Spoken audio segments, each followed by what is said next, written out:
Hello friend, Surat food and મોરમાં તમારું સ્વાગત છે. આજે આપણે પાણીપુરી બનાવવાના છીએ. તો એના માટે આટલી સરસ ક્રિસ્પી, કડક અને ઇન્સ્ટન્ટ એવી આપણે પૂરી બનાવવાના છીએ.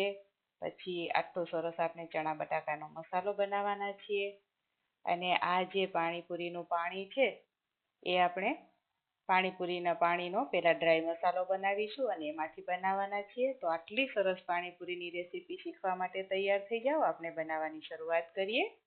તો અહીંયા પહેલાં આપણે પાણીપુરીનો ડ્રાય મસાલો બનાવવાના છીએ. તો એના માટે મેં ફુદીનો લઈ લીધો છે. આ ફુદીનાને મેં એકદમ સૂકવીને લીધો છે.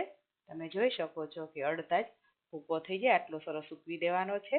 અહીંયા મેં ધાણા લીધા છે. ધાણાની પણ મેં સુકવણી કરી લીધી છે. આ લીલા દેશી ધાણા લેવાના છે, એની ફ્લેવર વધારે સરસ આવશે. હવે અહીંયા મેં જે લીલા તીખા મરચાં આવે છે એને આવી રીતના ચીરીઓ કરી અને સૂકવી લીધા છે. તો આ ત્રણ વસ્તુની આપણે પહેલાં સુકવણી કરી લેવાની છે. હવે આપણે આને પીસી લઈએ. તો હવે હું 2 કપ પુદીનાના પાન લઈશ. આ પુદીનાના પાનને થોડા ગ્રાઇન્ડ કરી લીધા એટલે મિક્સરમાં જગ્યા થઈ ગઈ. હવે આપણે 1 કપ લીલા ધાણા લઈશું. ફુદીનો અને લીલા ધાણાનું માપ એવી જ રીતના રાખવાનું. 2 ભાગ ફુદીનો, 1 ભાગ લીલા ધાણા. હવે આપણે 8 થી 10 મરચાં જે સૂકવીને રાખ્યા હતા એ લઈ લઈએ. હવે આપણે આ બધું ગ્રાઇન્ડ કરી લઈએ. હવે તમે જોઈ શકો છો, હવે આ ફુદીનો અને ધાણા ને મરચાં આપણે સરસ ગ્રાઇન્ડ કરી લીધા છે. હવે આપણે એમાં 1 ચમચી આખું જીરું એડ કરીશું, 1 ચમચી મરી એડ કરીશું, 1 થી 1.5 ચમચી સંચળ પાવડર એડ કરીશું, 1 ચમચી આમચૂર પાવડર એડ કરીશું. આમચૂર પાવડર અત્યારે મેં 1 ચમચી એડ કર્યો છે. તમે 1.5 થી 2 ચમચી જેટલો પણ એડ કરી શકો. હવે આ બધું મેં ફરીથી ગ્રાઇન્ડ કરી લીધું છે. તમે જોઈ શકો છો કે આટલો સરસ ફાઇન પાવડર થઈ જવો જોઈએ. આમાં મેં અત્યારે હિંગ નથી એડ કરી. જે લોકો ખાતા હોય એ આમાં અડધી ચમચી હિંગ પણ એડ કરી શકે. તો હવે આપણો આ એકદમ ઇન્સ્ટન્ટ પાણીપુરીનો મસાલો તૈયાર થઈ ગયો છે. હવે આ મસાલાને આપણે કાઢી લઈએ. એકદમ ઓછા ઇન્ગ્રેડિયન્ટ્સથી પરફેક્ટ બની જતો એવો આપણો પાણીપુરીનો ડ્રાય મસાલો તૈયાર છે. તો એકવાર થાય એટલો મેં બાઉલમાં કાઢી લીધો છે અને જેટલો વધારે છે એટલો હું જારમાં ભરી અને મૂકી દઈશ, એટલે ફરીથી બનાવવા થશે. જાર કાચની અને એરટાઈટ હોય એવી લેવાની, એટલે ટેસ્ટ જળવાઈ રહે અને કલર પણ જળવાઈ રહે. તો હવે આ બોટલને આપણે સાઈડ ઉપર રાખી દઈએ અને આમાંથી આપણે પાણી બનાવી લઈએ.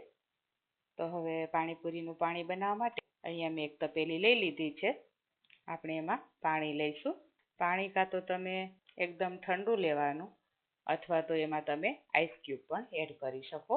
તો અહીંયા મેં 2 લીટર જેટલું પાણી લઈ લીધું છે.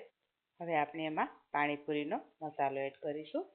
1 લીટર પાણી હોય એટલે આપણે 4 ચમચી એડ કરીશું, એટલે 2 લીટર છે એટલે આપણે 8 ચમચી જેટલો મસાલો એડ કરીશું. બસ હવે આને આપણે મિક્સ કરી દઈશું એટલે આપણી પાણીપુરીનું પાણી તૈયાર થઈ ગયું.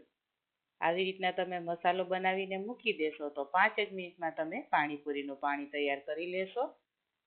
તમને ક્યારેક ઓચિંતું પાણીપુરી ખાવાનું મન થાય તો તમારે ફુદીનો, ધાણા ક્યાંય શોધવા જવું નહીં પડે. આવી રીતના તમે બનાવી શકશો.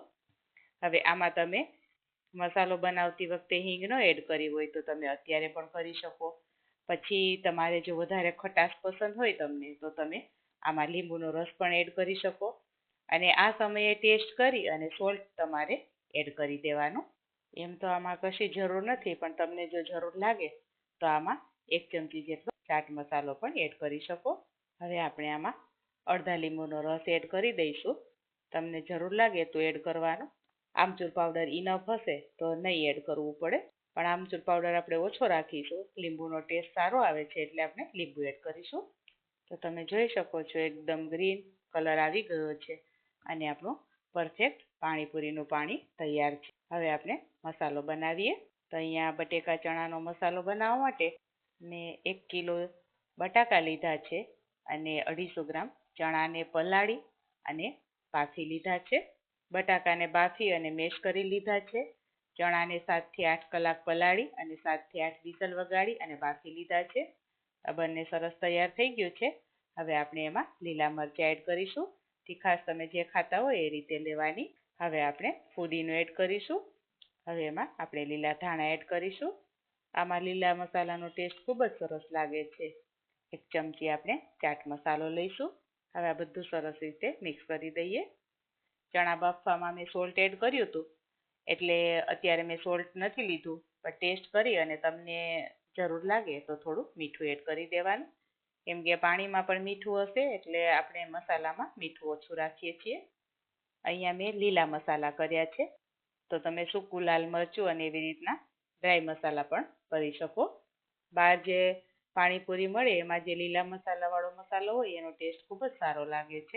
આની પહેલાં મેં જ્યારે પાણીપુરીનો વિડીયો શેર કર્યો છે એમાં મેં એવી રીતના ડ્રાય મસાલા એડ કર્યા છે. એ મસાલો બનાવવાની રીત જોતી હોય તો હું ડિસ્ક્રિપ્શન બોક્સમાં લિંક આપી દઈશ, તમે જોઈ શકશો. તો હવે આપણો આ મસાલો એકદમ સરસ તૈયાર થઈ ગયો છે. આને આપણે સાઈડ ઉપર રાખી દઈએ. હવે આવી ડ્રાય પૂરી બહાર તૈયાર જ મળે છે. આને ખાલી જસ્ટ તળી જ લેવાની હોય છે અને એકદમ સરસ ફૂલી જતી હોય છે. તો મેં આજે આ ટ્રાય કરી છે. તો એના માટે મેં અહીંયા તેલ ગરમ મૂકી દીધું છે. તેલ ગરમ થાય એટલે આપણે પૂરીને ખાલી તળવાની જ છે, બીજું કશું જ નથી કરવાનું. તેલને આપણે મીડિયમ હોટ થવા દેવાનું છે. થોડું ઓછું હશે તો પૂરી ઉપડશે નહીં, અને જો વધારે હશે તો પૂરી એકદમ સીધી નાખતા જ લાલ થઈ જશે. હવે આપણું તેલ સરસ ગરમ થઈ ગયું છે. આપણે એમાં 8 થી 10 પૂરી નાખી દઈએ અને તરત જ આવી રીતના ફેરવવા માંડવાનું છે. બધી પૂરીઓ સરસ ફૂલી અને દડા જેવી થઈ જશે. તમે જોઈ શકો છો કે 2 જ મિનિટમાં સરસ આપણી પરફેક્ટ બધી પૂરી તળાઈ ગઈ છે. બસ આટલી જ થવા દેવાની છે અને આપણે કાઢી લઈશું. જનરલી હું પાણીપુરીની પૂરી ઘરે જ બનાવતી હોઉં છું. આવી રીતના પૂરીનો યુઝ કેવી રીતના કરવાનો એ શીખવવા માટે જ મેં આ પૂરી લીધી છે. તો હવે આપણે આવી જ રીતના બધી પૂરી તળી લઈએ. તો હવે અહીંયા બધી પૂરી તળાઈ ગઈ છે. આપણો મસાલો પણ તૈયાર છે, પાણી પણ તૈયાર છે. તો હવે આપણે પાણીપુરીને ભરી અને એન્જોય કરીશું. તો એના માટે તમે જોઈ શકો છો કે કેટલી સરસ આપણી પૂરી કડક એકદમ બની છે અને પરફેક્ટ બધી જ પૂરી એક જ સરખી બની છે.